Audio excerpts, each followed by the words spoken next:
اللہ کے رسول نے فرمایا کتنے ہی روزہ دار ایسے ہیں جن کو بھوک پیاس کے علاوہ کچھ نہیں روزے سے ملتا ہے. سبحان اللہ. کیا وجہ ہے کہ اس نے بھوک بھی کاٹی, پیاس بھی کاٹی, اتنے شدید دنوں کے اندر موسم کی شدت کو برداشت کیا, لیکن اس کے باوجود اس کو کوئی اس عبادت کا فائدہ نہیں ہوا ہے. کیوں نہیں ہوا؟ کہ اس نے نہ اپنی زبان کی حفاظت کی, نہ اپنی نگاہوں کی حفاظت کی, اور نہ اس نے حلال اور حرام کا خیال کیا.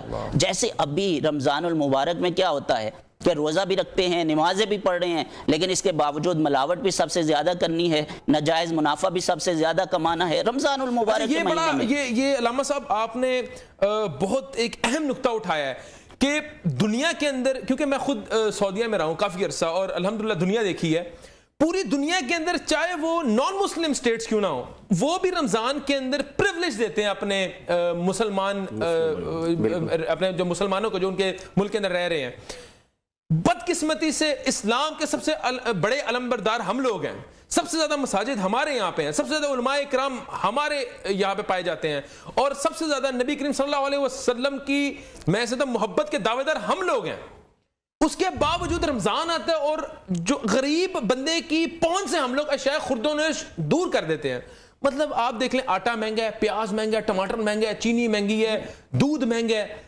یہ رمضان کے اندر کیا ہو جاتا ہے؟ اور مجھے بڑا تکلیف ہوتی ہے. بلکہ ڈاکٹر صلاح الدین صاحب آپ ماشاءاللہ خود اس معاشرے کا حصہ ہیں, آپ اس بارے میں کیا کہیں گے؟ اللہ تعالیٰ کے کیا احکامات ہیں جو یہ اشیاء خرد و نوش کی جو ذخیرہ اندازی کرتے ہیں, اور ریاست خاموش ہے, ریاست کوئی ایکشن لیتی, بلکہ سم آؤ ریاست اس میں انوالوڈ پائی جاتی ہے.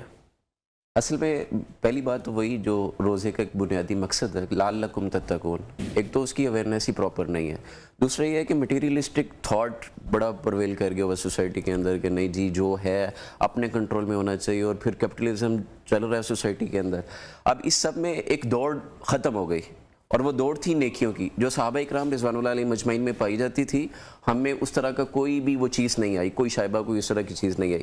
اب یہی وجہ, یہی سبب ہے کہ ہم صرف تھیوریٹیکل مسلم ہیں, ہم پرناؤنس بڑا اچھا کرتے ہیں, کردار سے ثابت نہیں کر پاتے. ایکم احسن عملا والا ہے بالکل ایسے ہی. اور اس کے ساتھ ساتھ ایک اور چیز بھی ہے کہ ہم دوسروں کو وہ بات کہتے ہیں جو ہمارے اپنے اندر موجود نہیں ہوتی. یا ایھا الذین آمنوا لما تقولون ما لا تفعلون, اللہ تعالیٰ نے فرما دیا قرآن میں, اے ایمان والو وہ بات مت کرو جس پہ عمل نہ کرتے ہو. بالکل وہی. تو ہم بیسیکلی وہی ڈاکٹر اسرار رحمۃ اللہ علیہ فرماتے تھے کہ ہم مسلمان دکھنا چاہتے ہیں. اور اگلی بات یہ ہے کہ اللہ کے رسول صلی اللہ علیہ وسلم نے اپنی امت کو نصیحت کی تھی, بینگ اے مسلم ہر بندے کو یہ نصیحت یہ تھی کہ بھائی جان آپ نے ان لوگوں کی طرح نہیں ہو جانا کہ آپ بیلوں کی دمیں پکڑیں, تجارت میں چلے جائیں, آپ کو اللہ کی یاد غافل کر دے. اور پھر قیامت کی جو نشانیاں ہیں اس کے اندر ایک بات بڑے اچھے سے بتائی تھی, اور بتایا کہ پوری دنیا کی قوتیں تم پہ ٹوٹ پڑیں گی.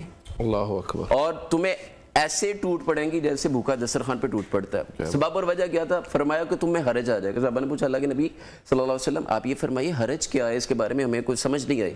تو آپ نے فرمایا دنیا میں رہنے کی تمنا اور موت کا خوف. کیا بات. اور آج ہر بند آپ اگر ڈاکٹر صاحب ایک ویسے بات کر رہا ہوں, اگر آپ اس کو پریکٹیکل کرنا چاہیں نا تو بڑا اچھا ہو سکتا ہے. آپ کسی بندے سے کہ رحمت اللہ علیہ, اس کا نام لیں, اس کے ساتھ وہ بندہ آگ سے لڑ پڑے گا, اور یار تو اب وہ یہ نہیں سمجھ رہا کہ اس میں ایک دعا ہے, وہ کہے گا تو مجھے مار دیا, اللہ تم پہ رحمت کرے. ہاں وہ کہے گا تو یار تو مجھے مردہ ڈکلیئر کر رہا ہے, وہ کہہ رہے کہ تو مجھے قبر میں پہنچا رہا ہے, یار تو کس طرح کی بات کر رہا ہے. حالانکہ اگر یہ چیز دل میں ہوتی کہ ہمیں اللہ کے پاس جانا ہے, اللہ نے قرآن کریم کے اندر جہاں جہاں کافروں کو مخاطب کیا نا, اور ان میں ایک بنیادی چیز اللہ تبارک و تعالیٰ نے بیان کی ہے کہ وہ یوم جزا کے منکر ہیں, وہ قیامت کے منکر ہیں, وہ میرے سامنے کھڑے ہونے کے منکر ہیں.